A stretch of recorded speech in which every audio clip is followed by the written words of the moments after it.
Nous lisons dans le livre des prophètes, Malachie au chapitre 3, au verset 10, que le Seigneur éprouve le fidèle. Il nous signale apporter à la maison du trésor toutes les dîmes, afin qu'il y ait de la nourriture dans ma maison. Mettez-moi de la sorte à l'épreuve, dit l'Éternel des armées. Et vous verrez si je n'ouvre pas pour vous les écluses des cieux, si je ne répands pas sur vous la bénédiction en abondance.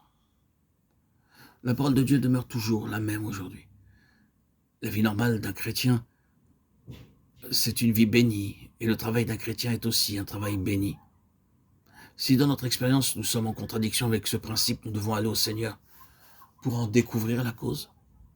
Avec le temps qui passe, il devient de plus en plus évident que certains frères jouissent de la bénédiction du Seigneur et pas d'autres. Il ne nous appartient pas d'être juges en la matière, mais au cours des années, cela est devenu tellement évident que nous savons d'avance que si tel frère accomplit un ministère, il y aura certainement du fruit, et que si c'est un autre frère qui l'accomplit, il n'y en aura pas. Nous pouvons préjuger du résultat final dans chaque cas. La bénédiction du Seigneur n'a rien d'arbitraire.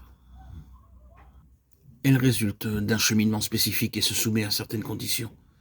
Dieu trouve sa satisfaction dans un certain état de choses, alors que dans un autre, il est insatisfait.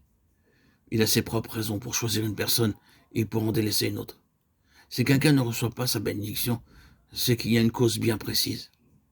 C'est pourquoi si la bénédiction ne se manifeste pas, allons devant le Seigneur et demandons-lui de nous montrer l'obstacle. Si cette question saisit notre cœur, il y a de l'espoir pour l'œuvre future, sinon l'avenir est sérieusement compromis. Nous devons aspirer à vivre le restant de nos jours sur cette terre en nous attendant sans cesse à la bénédiction divine.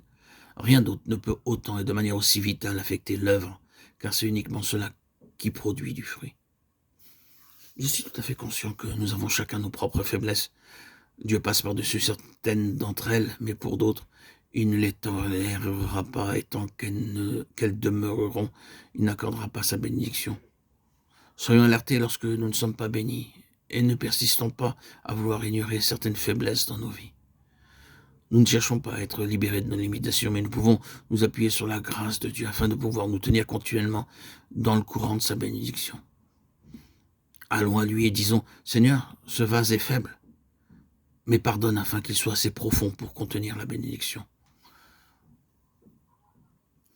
Nous nous livrons à ta miséricorde et croyons que, malgré notre faiblesse naturelle, nous serons délivrés de toutes les faiblesses qui nous empêcheraient d'être des vases pour contenir ta bénédiction.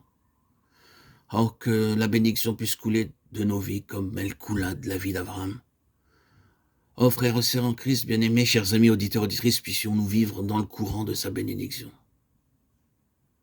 Attendons-nous à sa bénédiction, car elle doit devenir notre expérience constante.